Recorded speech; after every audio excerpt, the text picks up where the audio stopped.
नमस्कार, मैं हूं काजल और आप देख रहे हैं एके न्यूज चैनल। देखते हैं आज की कुछ खास खबरें। बदायूं नगर में पथिक चौक के पास पड़ा कचरे का ढेर। यहाँ के निवासी बताते हैं कि 88 दिन तक कचरा नहीं उठाया गया है। देखने की बात है कि नगर पालिका का इस ओर कोई ध्यान नहीं है, जबकि डेंगू, मलेरिया, टाइफाइड जैसी घातक बीमारियां फैली हुई हैं, फिर भी प्रशासन का इस ओर कोई ध्यान नहीं है। पथिक चौक के निवासी कहते हैं कि उन्होंने कई बार वार्ड मेंबर से भी शिकायत की है, लेकिन उनका कहना है कि सफाई करा देंगे, लेकिन यहाँ के निवासी भी अपने अपने घरों से रात के वक्त कचरा डाल देते हैं। इससे रात में घुमंतु पशुओं की वजह से कूड़ा और फैल जाता है। ये कूड़ा पड़ा हुआ है, आपके यही के निवासी है? मैं यहीं से निवासी हूँ। ये कूड़ा कब से पड़ रहा है? ये तो कम से कम 5 महीने से, लेकिन मतलब उठ नहीं रहा है जल्दी। पिछले हफ्ते उठा था फ्राइडे को, हाँ। तो उठा ही नहीं है पूरा। तो आपने शिकायत करी किसी से? मैंने शिकायत करी, मेंबर से कहा कई बार, हाँ। कोई रेस्पॉन्स नहीं। ये कौन सी जगह है? ये विजयनगर कॉलोनी, निकट पथिक चौक। चाकू से गला रेतकर युवक की हत्या। कोतवाली मोहम्मदी क्षेत्र से हत्या का मामला प्रकाश में आया है। आपको बता दें कि कोतवाली मोहम्मदी के अंतर्गत रछेला बाजितपुर गांव के पास महज 500 मीटर की दूरी पर खेत में युवक का शव बरामद हुआ है। बताते चले कि युवक सुबह हेयर कटिंग के लिए घर से निकला था कि उसके कुछ ही देर बाद उसके परिजनों को सूचना मिल गई, उसका सुपुत्र खेत में पड़ा है। परिजनों ने जाकर देखा तो उसके गर्दन व पेट पर चाकू के हमला थे।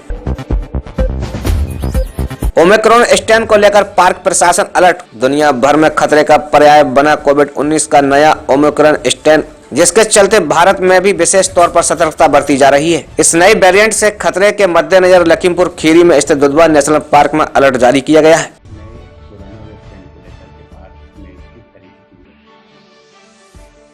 नहीं, अभी जैसे हम लोग ये तथ्य संज्ञान में आया कि दुनिया के अंदर एक नया स्ट्रेन आ गया है कोविड-19 का, वो ओमिक्रॉन, तो उसको लेके काफ़ी सजगता है देश के अंदर भी। जैसे बाहर से लोग आ रहे हैं उनके लिए भी काफ़ी सारे प्रतिबंध लगाए गए हैं इस समय, तो पार्क प्रशासन भी इसको लेके सजग है। और अभी हम लोगों ने ये निर्धारित किया है कि कोई भी व्यक्ति जो भी वहाँ पर पर्यटन के लिए आ रहा है वो मास्क का निश्चित तौर पे प्रयोग करेगा और उसके बगैर उसको इजाज़त नहीं होगी अंदर जाने की। उसी प्रकार से जो गाइड्स हैं उनसे भी अपेक्षा की गई है कि वो ये सुनिश्चित करेंगे कि जो पर्यटक अंदर जा रहे हैं वो मास्क धारण करें, और यदि इसका उल्लंघन कर रहे हैं तो गाइड के ऊपर भी कार्रवाई होगी। पर्यटक के ऊपर भी 500 रुपये जुर्माने लगाने का प्रावधान जो है वो रखा गया है।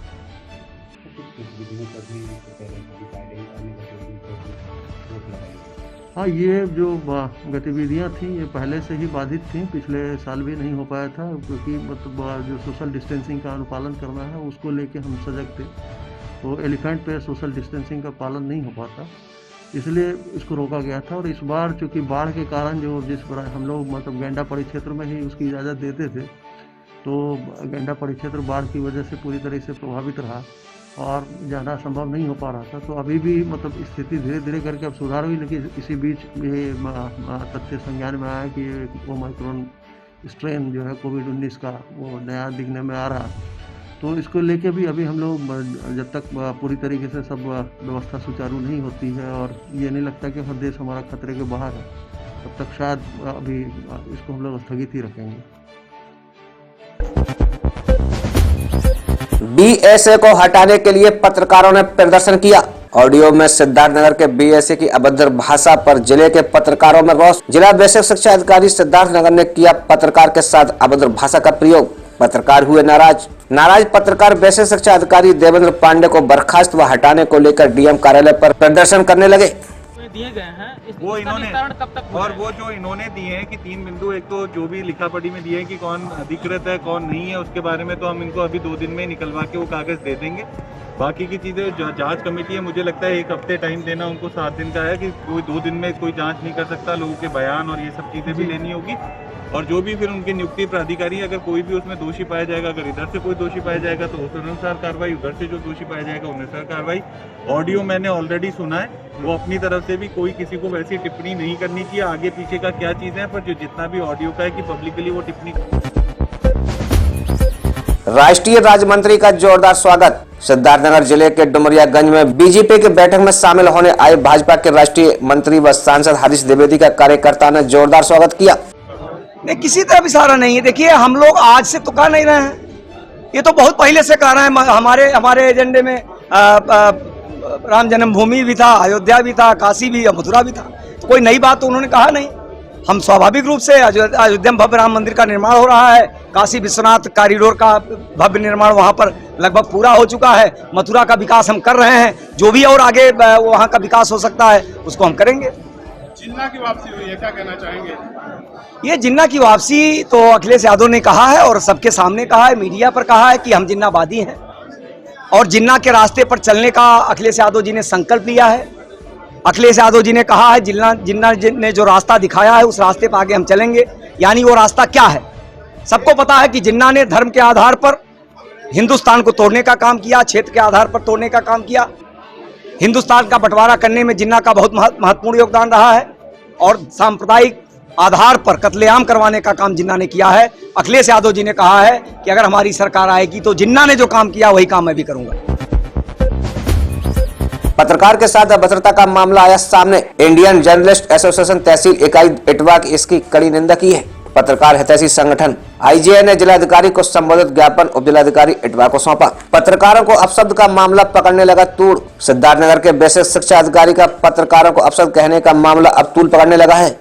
यहाँ एक तरफ पत्रकार संगठन बेसिक शिक्षा अधिकारी के खिलाफ कार्रवाई की मांग कर रहे हैं तो दूसरी तरफ विपक्षी पार्टियां भी पत्रकारों के समर्थन में आने लगी हैं। इसी क्रम में डुमरियागंज से सपा के पूर्व विधानसभा प्रत्याशी चिंकू यादव ने बीएसए के इस बयान की कड़ी निंदा करते हुए ऐसे अधिकारियों को तत्काल बर्खास्त कर कार्रवाई की मांग की है। इटवा ने आज उप जिलाधिकारी को संबोधित ज्ञापन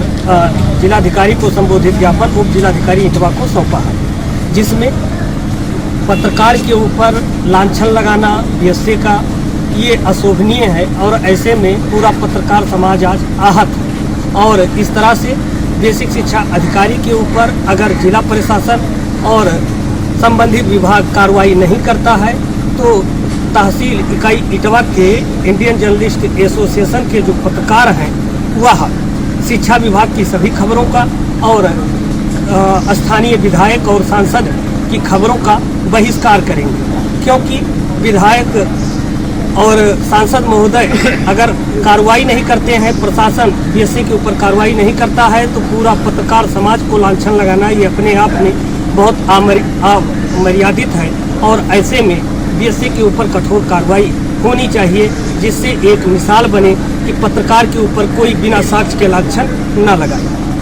और ऐसे में किसी खबर को कवरेज करने से रोकना उनके अधिकारों का पूर्णतया हनन है और बेसिक शिक्षा अधिकारी सिद्धार्थनगर ने यदि ऐसा किया है तो यह काफ़ी निंदनीय है। और अपना पत्रकार एसोसिएशन इटवा इकाई इस बात की निंदा करता है और मांग करता है कि जिला बेसिक शिक्षा अधिकारी पर कार्रवाई की जाए। समाज में जो समाज को आईना दिखाता है और ये कहा जाता है कि लोकतंत्र में पत्रकार चौथा स्तंभ है, उस पत्रकार की अगर उन्होंने इस तरीके का बयान दिया है कि पत्रकार चिरकुट है तो मैं ये समझता हूँ ऐसे अधिकारी को तत्काल सस्पेंड नहीं बर्खास्त किया जाए और इनके खिलाफ कड़ी से कड़ी कार्रवाई की जाए।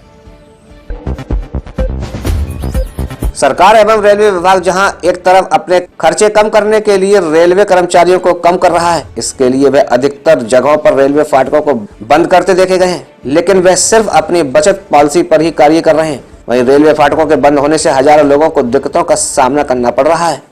2 गेट था, एक कुलवा एक महरिया, दोनों गेट, एक गेट तो खोदा गया है, महरिया वाला बाकी बचा है। हम लोग को हमारा ब्लॉक उसका है, हमको अगर उसका जाना होगा तो सिंहेश्वरी मंदिर 7 किलोमीटर चल के आना पड़ा, हमको नहीं पूरे हम पब्लिक को, पूरे किसान को।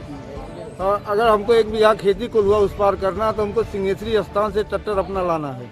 तेल का खर्च ज़्यादा, महंगाई इतनी करे रहे और एक गेट उनको दिया जाए, चाहे महरिया खोला जाए या तो कुलवा खोला जाए, नहीं जिसके लिए हम लोग अनशन पर बैठेंगे।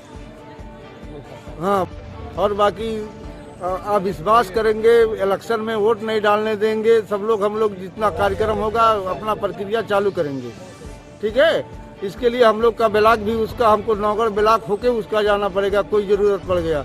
एम्बुलेंस सेवा के लिए भी दिक्कत हो जाएगी, पब्लिक सेवा के लिए दिक्कत हो जाएगी, हम लोग आवागमन करने के लिए दिक्कत हो रही है, तमाम समस्या बढ़ रही है। इसके लिए हम लोग कलेक्ट्रेट पे आए हैं कि उनको ज्ञापन दें। अधिकारी महोदय को, उसके बाद फिर देखो ये क्या कर रहे हैं, उसके बाद फिर हम लोग फैसला करेंगे। 10 तारीख तक का टाइम दिए हैं। क्या मामला है, गेट को लेकर क्या समस्या आ रही है? सर गेट बंद हो जाएगा तो आने जाने की हर एक चीज़ की प्रॉब्लम हो जाएगी। कितने गांव प्रभावित होंगे? अब इधर तो 5-6 गांव, उधर जाने की पूरे 10 गांव। तो ऐसे में समस्या क्या बढ़ेगी आपके सामने? समस्या कहीं आने जाने को है तो सिंगरेची मंदिर उधर जाना पड़ेगा, दूर पड़ जा रही है। पास में अपना गैस एजेंसी वगैरह जो भी कुछ है। कितने की दूरी बढ़ जाएगी? 6-7 किलोमीटर की दूरी हो जाएगी।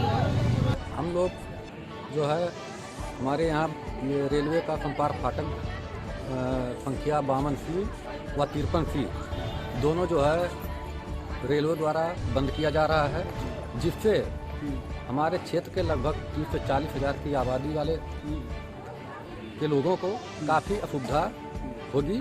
हम लोग जो है प्रशासन से यह मांग करना चाहते हैं कि जो है हमारे यहाँ 52C या 53C में से कोई एक संपर्क फाटक खोला जाए, रोड वहाँ पास किया जाए। अगर ये ज्ञापन किसके नाम सौंप रहे हैं? ये मैं डीएम साहब के माध्यम से माननीय जिलाधिकारी महोदय के। अगर यहाँ आप ज्ञापन देने आए हैं, अगर आपकी मांगें नहीं पूरी करी गई तो क्या करेंगे इसके बाद?